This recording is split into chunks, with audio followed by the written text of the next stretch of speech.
Assalamualaikum warahmatullahi wabarakatuh. Apa kabar teman-teman mahasiswi sekalian yang sedang berada di rumah? Semoga kita selalu dalam lindungan Allah Subhanahu wa taala, diberi kesehatan baik jasmani maupun rohani. Innal hamdalillah nahmaduhu wa nasta'inu wa nastaghfiru wa na'udzubillahi min syururi anfusina wa min sayyiati a'malina. May yahdihillahu fala mudhillalah wa may yudlil fala hadiyalah. Asyhadu an la ilaha illallah wa asyhadu anna Muhammadar Rasulullah la nabiyya ba'da.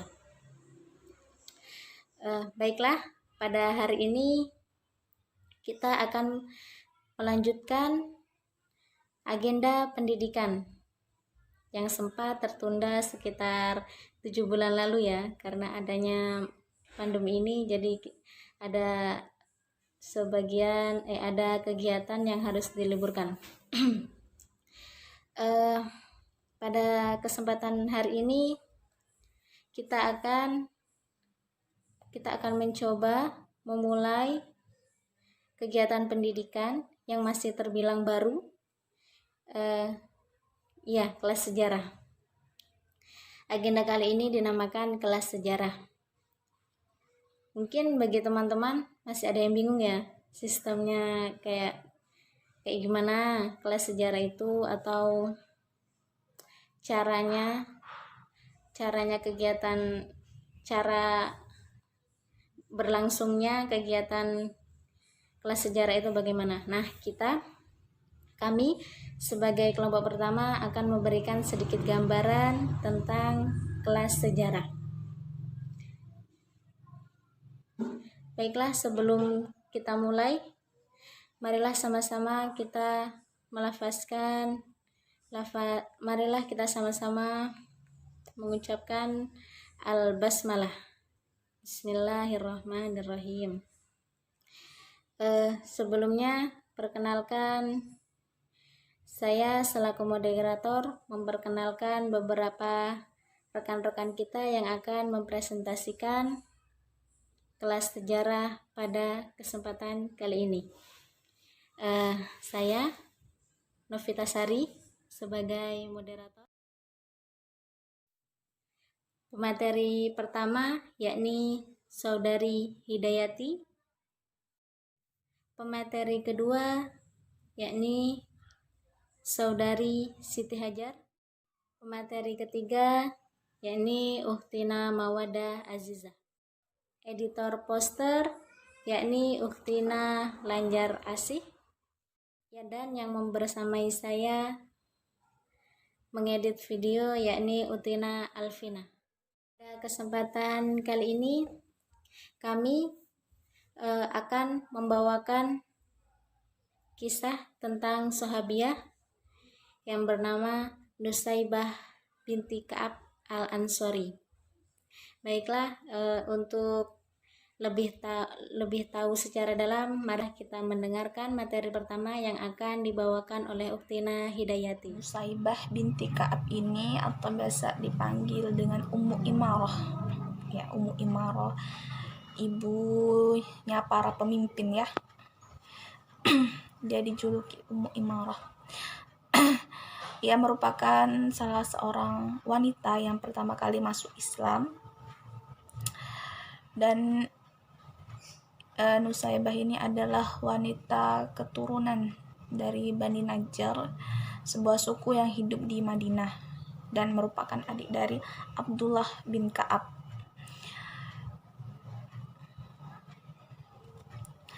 Nusaibah ini masuk Islam pada saat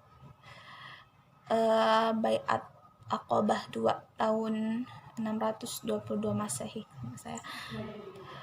Dia merupakan salah satu perempuan dari 2 orang yang ikut berbaiat kepada Rasulullah di Baiat Aqabah kedua yang terjadi pada tahun ke-13 kenabian. Disebutkan bahwasanya pada saat baiat itu terdapat 70 atau 75 orang laki-laki dan 2 orang perempuan. Nah, dari 2 perempuan itu salah satunya adalah Nusaibah binti Ka'ab ini. beliau berbaiat kepada Rasulullah bersama dengan suaminya, yaitu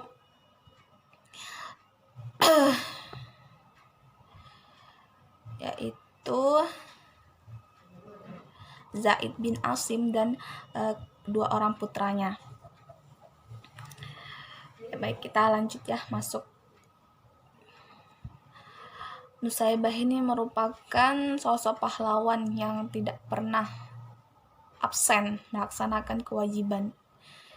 Semua target perjuangannya ditujukan untuk kemuliaan dunia dan akhirat. Kisah kepahlawan Nusaibah yang paling dikenal sepanjang sejarah adalah pada saat perang Uhud, di mana ia dengan segenap keberaniannya membela dan melindungi Rasulullah. Diceritakan bahwasanya pada saat perang itu Nusaibah bergabung dengan pasukan Islam untuk mengemban tugas penting di bidang logistik dan medis bersama para wanita lainnya. Nusaibah ini ikut memasuk air kepada para prajurit muslim dan mengobati mereka yang terluka. Baik, next. Masya Allah, ternyata ya, Nusaibah bin Ka'ab bukan hanya seorang wanita biasa.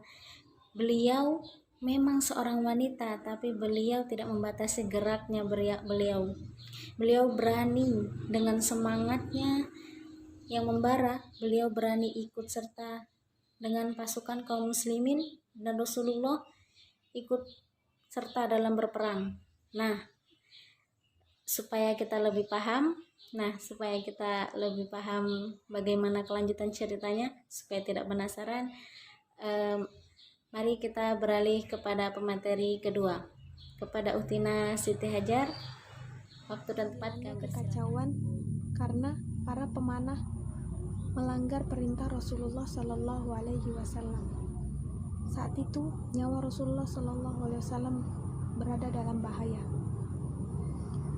Ketika melihat Rasulullah Shallallahu Alaihi Wasallam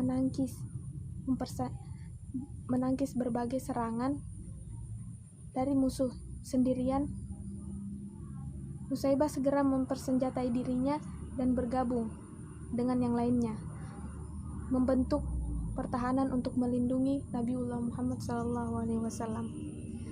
Dalam berbagai riwayat disebutkan bahwa ketika itu Nusaibah berperang penuh dengan keberanian dan tidak menghiraukan diri sendiri ketika membela Rasulullah SAW.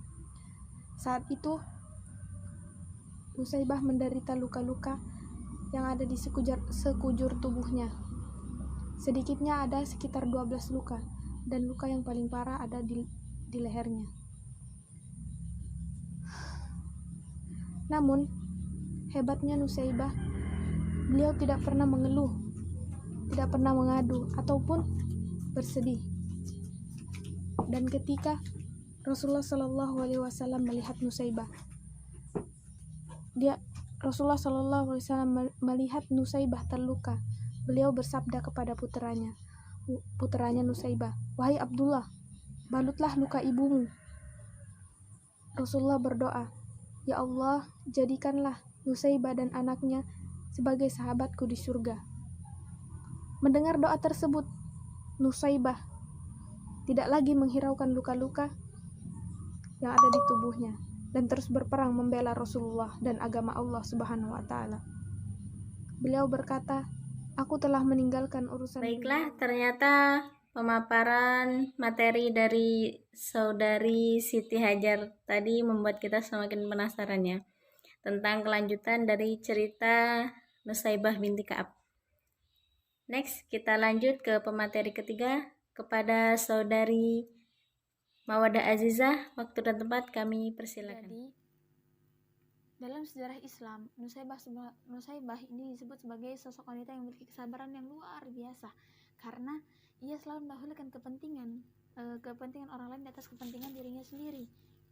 Ketika salah seorang putranya meninggal dalam sebuah pertempuran, Nusaibah menerima dengan penuh keyakinan bahwa putranya akan mendapatkan kedudukan yang tinggi di sisi Allah, hingga ia menerima berita itu dengan penuh keikhlasan, dengan penuh ketegaran, dan juga menerima ini dengan penuh kebanggaan. Nah, selain perang Uhud, Nusaybah radhiyallahu taala anha ini bersama suaminya dan putra-putranya juga ikut dalam peristiwa peperangan yang lain seperti Hudaybiyah, kemudian perang Khaybar, kemudian perang Hunain dan perang Yamamah.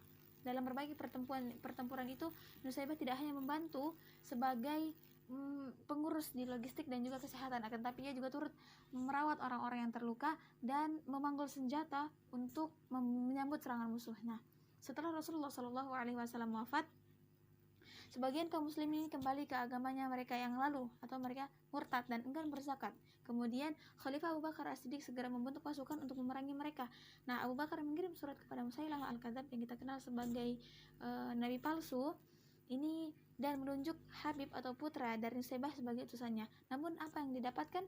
Musailamah lalu menyiksa Habib dan memotong anggota tubuhnya satu persatu sehingga anggota tubuhnya ini terpotong satu persatu sampai syahid. Kemudian meninggalnya Habib ini meninggalkan luka yang dalam di hati Nusaybah itu sendiri. Nah, pada perang Yamamah, Nusaybah dan putranya Abdullah ikut serta dalam perang ini dan membunuh Musailamah Al-Kadzab hingga tewas. Jadi bisa kita lihat di sini dia membalas dendam ya, membalas dendam atas kekafirannya dan juga kepada anaknya karena telah dibunuh gitu. Kemudian beberapa tahun setelah perang Yamamah, Nusaybah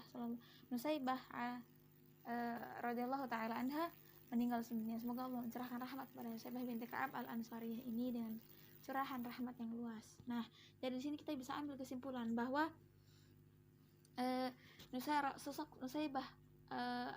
Nusaybah ini adalah sosok yang begitu tangguh, sosok yang begitu pemberani, sosok yang begitu sabar, dan sosok yang benar-benar bertakwa kepada Allah Subhanahu wa taala. Jadi dia telah mencurahkan segala hidupnya, dia telah mencurahkan segala pengorbanannya, dan dia telah mencurahkan segala keringatnya itu hanya untuk Allah, dan berjihad di jalan Allah juga untuk Rasulullah SAW. Jadi dia tidak menginginkan lagi duniawi, katanya duniawi adalah bukan lagi sesuatu hal yang harus dia perhitungkan. Nah, kemudian di satu sisi kita dapat melihat dan kita dapat mengambil bahwa beliau adalah sosok yang sangat Masya Allah, bahwa perempuan itu juga bisa untuk berjihad. Jadi tidak hanya sebatas laki-laki saja, kita juga harus mempunyai kiprah sebagaimana Nusaybah binti Ka'ab.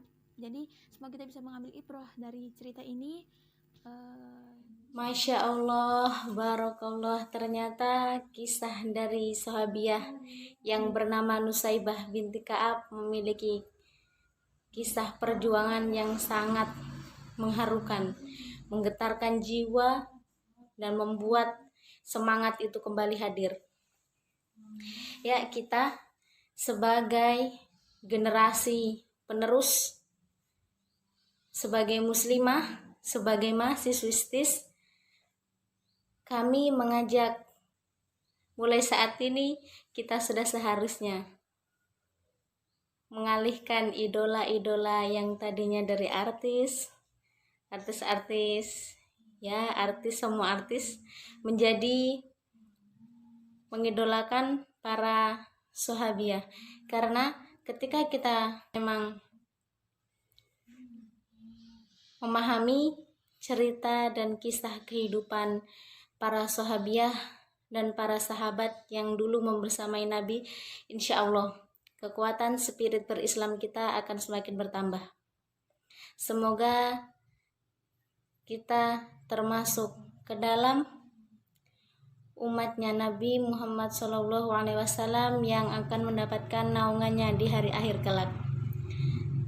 Semoga sedikit kisah yang bisa kami paparkan tadi mampu menjadi inspirasi dan pacuan semangat agar kita lebih bergairah lagi dalam menapaki jalan perjuangan ini. Saya Novita Sari selaku moderator meminta maaf jika ada kata yang tidak berkenan. Marilah kita akhiri majelis ilmu kita pada hari ini dengan melafazkan hamdalah dan doa kafaratul majelis. Wassalamualaikum warahmatullahi wabarakatuh.